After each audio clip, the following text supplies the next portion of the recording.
Hey guys, तो hero Wednesday के एक और एपिसोड में आप सभी का स्वागत है। तो इस हफ्ते भी काफ़ी सारे अपडेट्स है पूरे सुपर हीरो कम्युनिटी से, तो वीडियो को एंड तक ज़रूर देखना।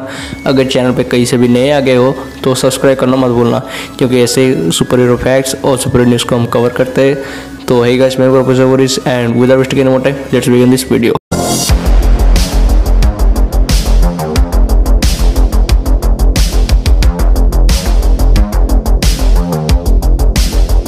तो सबसे पहले हम लोग बढ़ते हैं शी हल्क पे, जहाँ पर इस थर्सडे को मतलब 18 अगस्त को आने वाले डिज्नी प्लस हॉटस्टार पे। और इस शो से रिलेटेड इनके राइटर ने कहा है कि इस शो में वो स्पाइडरमैन का एक अपीयरेंस रखना चाहते थे, लेकिन सोनी मार्वल के डील की वजह से नहीं रख पाए।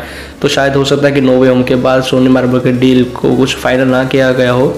तो खैर इसके बारे में तो आने वाले दिनों में पता चल ही जाएगा। तो शो की मार्केटिंग जोरों शोरों से स्टार्ट हो चुकी है, जहाँ पर शीयर के कई सारे पोस्टर्स हमें देखने को मिले हैं और टिंडर पे भी ये लोग शीयर की फोटो को लगा के राइट स्वाइप करने की कोशिश कर रहे हैं।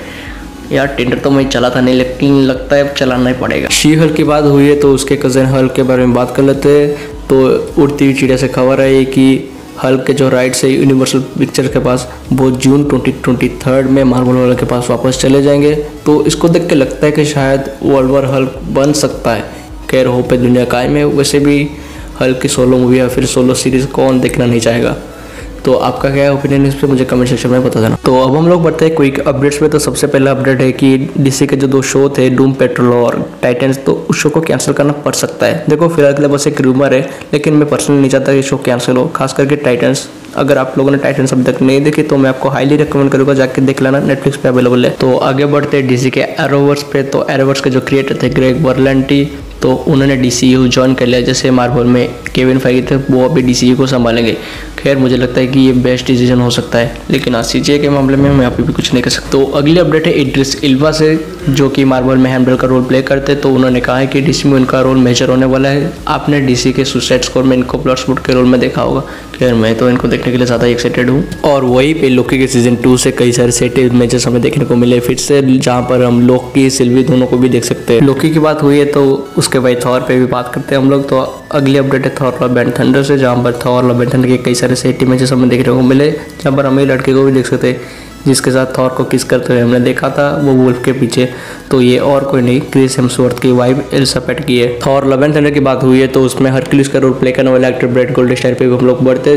तो कई सारे फैंस नाखुश थे उनके बॉडी को लेके कि ये हरक्यूलिस कैसे हो सकते। तो उन्होंने इस पर कहा है कि उनके पास बस 2 ही हफ्ते थे हरक्यूलिस के रोल को प्रिपेयर करने के लिए, तो 2 हफ्ते में क्या ही हो सकता है। तो आगे बढ़ते हम लोग मैडम बॉय पे, जहाँ पर रिमो निकल के आए कि एमा रॉबर्ट्स जो है वो मे पार्कर मतलब पीटर पार्कर की माँ का रोल प्ले करने वाली है, और actor Adam Scott uncle Ben का यंगर वर्जन प्ले करने वाले हैं। खैर ये टॉम हॉलैंड का पीटर पार्कर होगा कि कोई नया, और वो तो मूवी आने के बाद पता चल ही जाएगा। लेकिन सोनी वालों में फिर से कह रहा हूँ मोरबियस की तरह इसको भी खराब बना देना। तो आगे बढ़ते हम लोग एजरा मिलर पे। तो भाई ये तक लेजेंड बन चुके अब, मतलब कोई इंसान इतना कांड कैसे कर सकता है, और कांड करने के बाद रुकने की जगह वो और कांड करते जा रहा है। तो इनको देख के वार्नर ब्रदर्स ने सोचा है कि 3 ऑप्शन है फ्लैश मूवी को निकालने के लिए। सबसे पहले तो एजरा मिलर खुद आएगा प्रेस कॉन्फ्रेंस में और वो बताए कि अभी तक उसने जो कांड किए वो क्यों किए।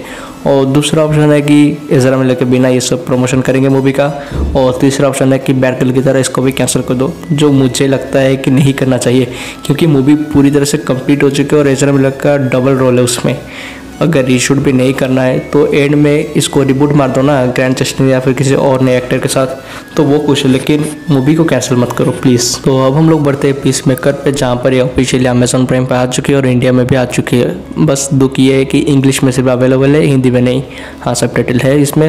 और अगर किसी के पास अमेजोन प्राइम की ID है तो मुझे कमेंट सेक्शन में थोड़ा सा दे देना प्लीज़। अगर नहीं चाहते तो मुझे सोशल मीडिया पे भी जाकर दे देना, मगर देना ज़रूर। तो बढ़ते हैं हम लोग अगली अपडेट पर, जहाँ पर द बॉयज़ के एक्टर जियान कार्लो एस्पोसितो ने कहा है कि उनका और मार्वल स्टूडियो के साथ एक डील साइन हुआ है, जहाँ पर उनको professor x, magneto, doctor Doom के रोल के लिए भी ऑफर किया गया था। खैर अभी तक तो उन्होंने बताया नहीं कि कौन से रोल के लिए उनको ऑफर किया गया था, लेकिन हाँ फैंस केस कर रहे कि उनको डॉक्टर विक्टर वन डूम के रोल के लिए अप्रोच किया गया है। खैर ये क्या होता था आगे आने वाले दिन में पता चल ही जाएगा। तो इन दी एंड हम लोग बढ़ते हैं ब्रह्मास्त्र मूवी के ऊपर। तो सबको पता चल ही गया कि SRK का जो वानर वाला लुक था वो वायरल हो चुका है, लीक हो चुका है। खैर अभी के लिए बताना पॉसिबल नहीं कि जानबूझ के किया गया या फिर गलती से किया गया। और वैसे भी ट्विटर पे ट्रेंड होना शुरू हो चुका है फिर से #बॉयकॉट ब्रह्मास्त्र। खैर बॉलीवुड का हाल तो अब जिस तरह से है भगवान ने बचा इस मूवी को। तो यही थे इस वीक के अपडेट्स। अगर वीडियो की कुछ भी पसंद आए तो लाइक करना, शेयर करना, कमेंट करना और चैनल को भी सब्सक्राइब करके रख लेना। सब्सक्राइब करने पर सुबह जब घंटा दबाना ताकि दोनों नोटिफिकेशन पा सको। इसी साथ मैं प्रोफेसर बोली सबसे विदा लेता हूँ। फिर मिला किसी और नए वीडियो साथ, तब तक सावधान रहे, सतर्क रहे, सुरक्षित रहे। Thank you guys for watching this video. और हाँ, सोशल मीडिया पे मुझे फॉलो कर लेना। बाय।